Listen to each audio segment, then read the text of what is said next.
Part A is an example of some of the difficulties faced by a community which is not prepared for a flood. It highlights the problems faced by state emergency services to combat the flood with little or no information on flood behaviour available. It also highlights the ways in which a community may respond during a flood event due to being ill-prepared and unaware of the potential impact that floods may have on both themselves and their property. New South Wales, Australia. The Bureau of Meteorology has been closely watching a weather system that could possibly cause a significant weather event in northern New South Wales within a week. Hydrologists and meteorologists discuss the potential event. They have issued a flood watch for the Upper Coast region. Though there is no need for alarm yet, the Bureau warned the SES directly, as it can take considerable time to gather resources if a major event does eventuate. It's about some upcoming weather, a bit of a preliminary heads up. We're looking at some potentially heavy rainfall up in the northeast corner of New South Wales. If you look at the modelled rainfalls on which we have on the water and the land, we've got a bit of wetting rain, 100, 150 along the north coast. And they're looking at some quite heavy falls. The Bureau of Meteorology have just confirmed with the SES that the extreme weather event they have been forecasting over the last couple of days is occurring as modelled. They have issued the region with a severe weather warning and informed the SES that they can expect thunderstorms, strong winds, heavy rain and possibly some flash flooding. They will shortly issue a flood warning for the Mulligan River. They're predicting a maximum height of 6.2 metres at Kingsbridge Gorge by 7 p.m. today. So it looks like the forecasting was right? Yeah, correct. However, as you know, we couldn't do much with that. We have very limited flood intelligence for most of the catchments in the region. The local council has not completed any flood studies or floodplain risk management studies or plans. The task then of determining what the river extents will be for a river height of 6.2 metres and how much time it will take before those areas become isolated or inundated will be somewhat limited. Okay, listen up. We have a strong representation of volunteers here. However, we will have unexpected risks and problems for the crews today. We're expecting flash flooding and riverine flooding. Under the circumstances, we have been as proactive as possible. Today, for the crews out there and those of us in here, we need to be reactive also. Okay?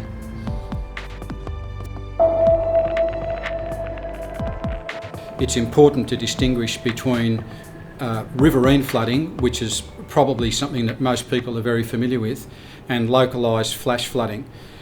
There's really very little opportunity to predict flash flooding. It's defined generally as flooding that develops within 6 hours or less of the rain falling in the catchment. And so although you might actually get some heads up of the weather that's likely to produce that sort of flooding, until the rain actually begins to fall in the catchment, you really haven't got much else to go on.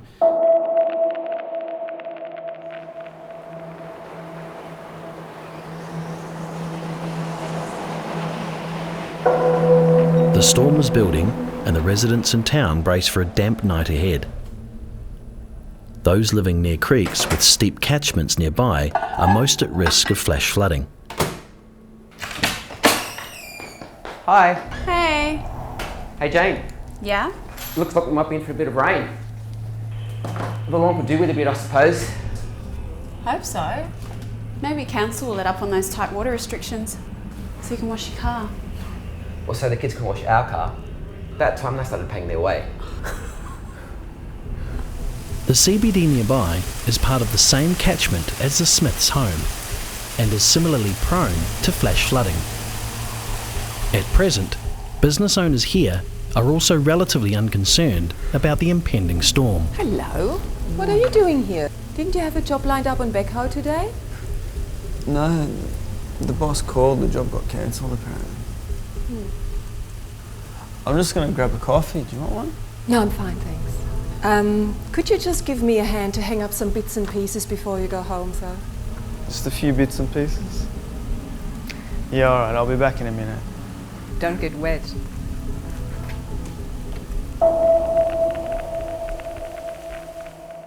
Traditionally, response to flash flooding has been highly reactive, as opposed to riverine flooding, where with the benefit of lead time and flood intelligence, you can think about what might happen 12 or 24 or 48 hours down the track.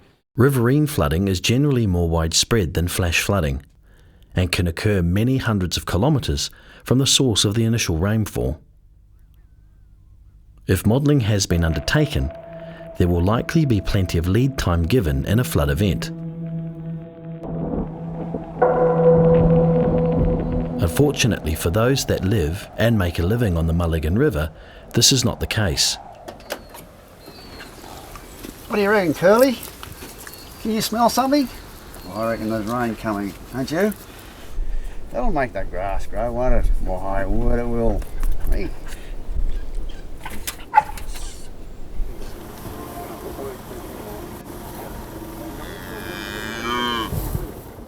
The rainfall continues to get heavier in town and throughout the surrounding Cicada Creek catchment.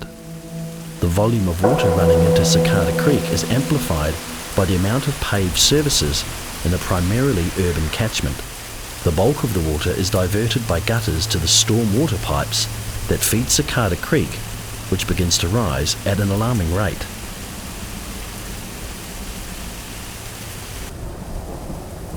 Chris, that creek looks like it's rising in a hurry.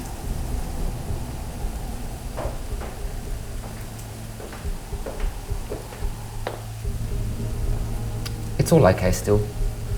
The creek has to rise a fair bit yet before we have anything to worry about. Remember that storm way back in 2001, Jane? It was raining twice as hard as this, and the creek only just made it to the back steps. I remember. At Kim's shop in the CBD, it is business as usual, even with the weather clearly worsening outside. Lucky you didn't get too much work on the backhoe today. Would have been a bit damp, I'd say. True. But a day at the beach would have been a lot better than being your personal handyman, though. Not in this weather.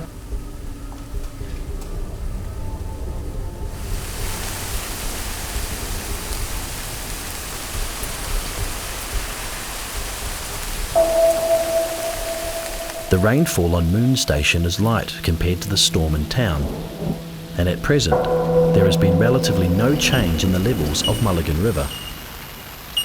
However, upstream there have been some very heavy falls, and in reality this river will flood the very pastures that are presently being grazed by livestock.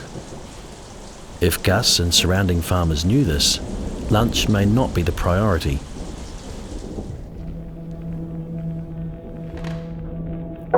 At SES HQ, the telephones are running hot with calls from residents across the region reporting flash flooding problems for the majority of creeks and streams. Water levels have been rising more rapidly and to higher levels than expected. There are also hundreds of commercial buildings close to being flooded in the centre of town. There is a large number of people sandbagging buildings in the CBD. However, if the flood is anything like the 1992 flood, then sandbagging is just not going to do the job. Also, there are several residential areas close to being isolated and possibly flooded adjacent to Cicada Creek, is that correct? That's correct. We have widespread access problems. Close to 20 roads in town alone have already been closed, and there's dozens more on the verge of being cut off. All the crews that we have are out, but we just don't have the resources to door knock this many people before they become isolated and possibly inundated. Well, we do have help on the way, but most of the roads are flooded and choppers might not be able to fly safely in these conditions, so we can't really count on them. What's the status on riverine flooding? There are potentially 31 farms with river frontage along the Mulligan River in the region. Cradle Road is the only road access to 25 of those farms. It's most certainly going to be cut off. Oof. How long do we have left to evacuate? It's hard to say with the data that we have, but our best estimate is that the road will be cut off in several sections when the river reaches between 4.5 and 5.5 metres at Kingsbridge. That'll give us roughly 4 hours to evacuate, but I don't think it's going to be enough. Once again, the lack of flood data means that estimating peak flood levels and the times that these will be reached is very hard to determine. which makes evacuating those at risk in time very difficult.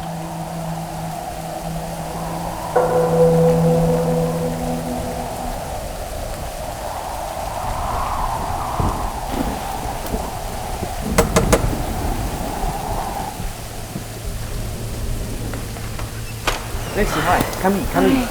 Chris, hi. I just thought I'd let you know. I just bumped into Karen down the road and she said that the water's really starting to rage upstream and she thinks it's only a matter of time before the police and the SES shut them down. So, look, I know you've got a full drive, but they've got one too, and she said the water was definitely up to her wheels by the time that she went down to pick up the kids from school. Thanks, Lucy, but I don't think there's need to panic just yet. It's been worse than this before. Oh, okay. All right, well, we're going to try and head to higher ground, I think, so I just thought I'd let you know. Thanks, Lucy. Appreciate it. Okay. See ya. Okay, see ya. What's going on? What did Lucy want? Nothing much. She just said that there was a bit of water over Vale Road, that's all. Nothing the four-wheel drive can't handle.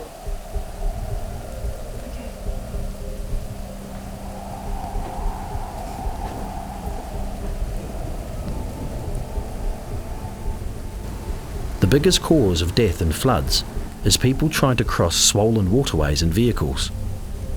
A slow-moving or shallow-looking creek can be much more powerful in reality, and once a vehicle becomes buoyant, it is difficult to escape.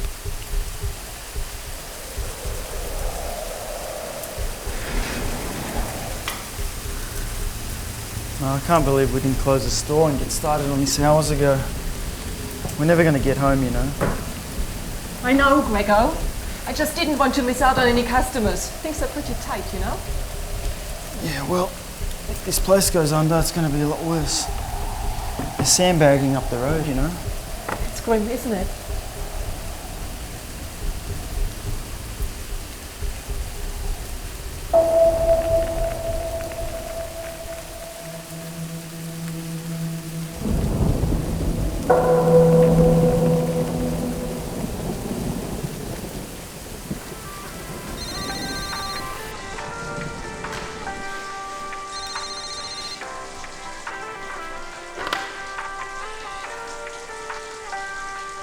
Hello? Hello, is this Gus? Yeah, this is Gus. It's Edward from the State Emergency Service. Yes, he is. We've been monitoring the river height in your area. It is currently sitting at 4.83 metres. We're expecting it to peak at around about 1800. Your road will probably be closed from about 1700. You what? You'll need to be clear of your property by about 4:30 this afternoon. Can't leave the bloody cows to drown. They're my whole livelihood. Unfortunately, No, I'm going to go out and bring them in. Unfortunately, at this point.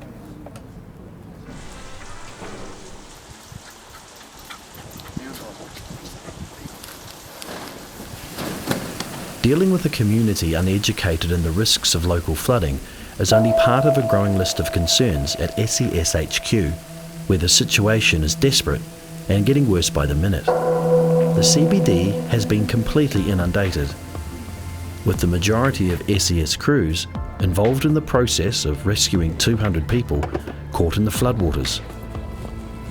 Residential areas and the Mulligan River catchment are not faring any better. Besides the CBD and Cicada Creek catchment, Bathurst Street has been completely cut off. The Vale Road causeway has been completely washed away and it's taken the road with it, which means there's 20 residential and 5 commercial properties that have been isolated from the rising floodwaters. That's maybe 50 people that need our support. Okay. And the Mulligan River catchment?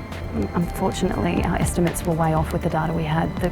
The crews are now reporting that the lower section of Cradle Road has been cut off, which means there's 19 farms now isolated. Have we been able to contact them at all? Yeah, but they're not all open to listening, to say the least.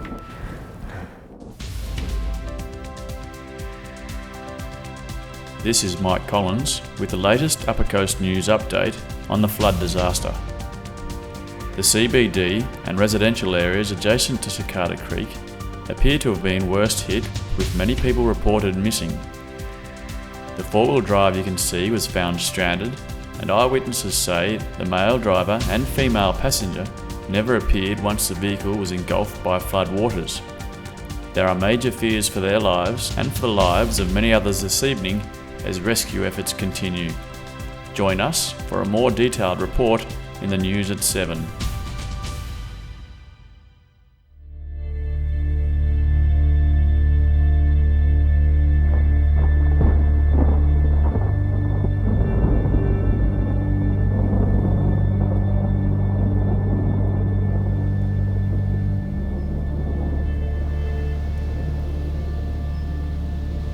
Well, we managed to save a bit, I suppose. Sorry we couldn't save a bit more of it, Mum. At least we're safe. Could have been worse. Thanks for your help, Gregor. It'll be alright, Mum. Insurance should cover most of it, yeah?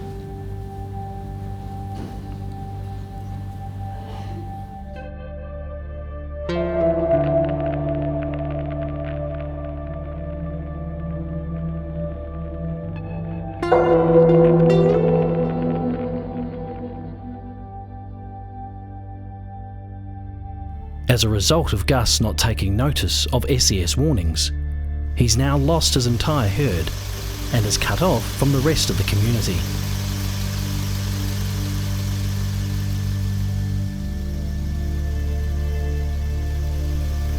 We're too late, Curly.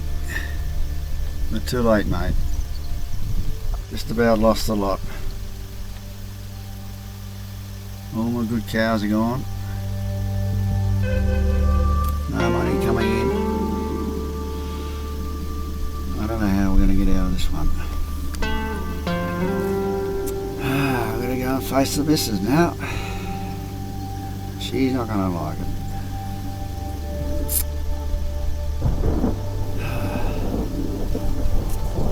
Life's the battle, isn't it?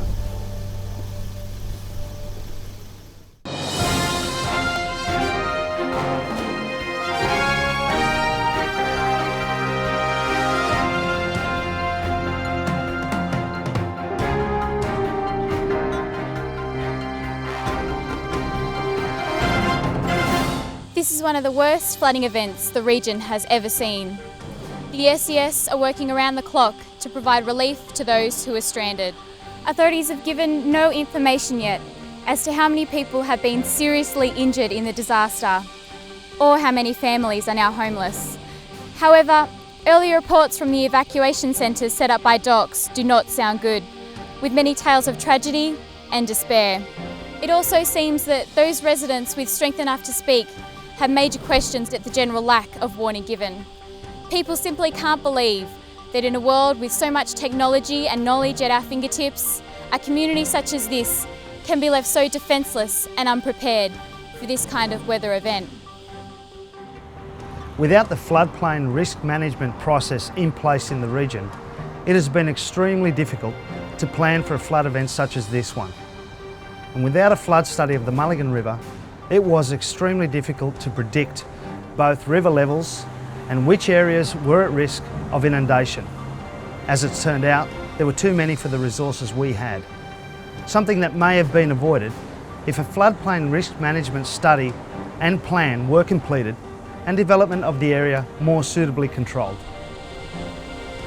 There will indeed be questions asked, and the residents of this community will want answers and some accountability, at least from those whose duty it is to protect them. This is Claire Ross reporting for Upper Coast Local News from the flood zone. Councillors, what we've seen over the last few days has been one of the worst disasters this region has ever had. We don't exactly know at this point in time what the extent of the damage is and what the full impact is going to be. But we do know this, that we were horribly underprepared for what's happened, and as a result, indeed, there was a lot of anger in the community out there, and it needs to be addressed. The question is, that we ultimately face, is how we've done things differently. How could this disaster, if it happened again, could be better dealt with by this community? We need to improve, we need to begin immediately. Now, does anybody here, amongst the councillors and the staff, have any ideas how we move forward on this? I've done some research into the matter and found that DEFWA are the state government agency responsible for introducing flood risk management into council. DECWA advised that we should follow the process set out in the floodplain development manual. Investigations by council staff have found that the Floodplain Management Association, which represent around 80 councils with flood problems, might be worth joining so as to learn from the experience of others.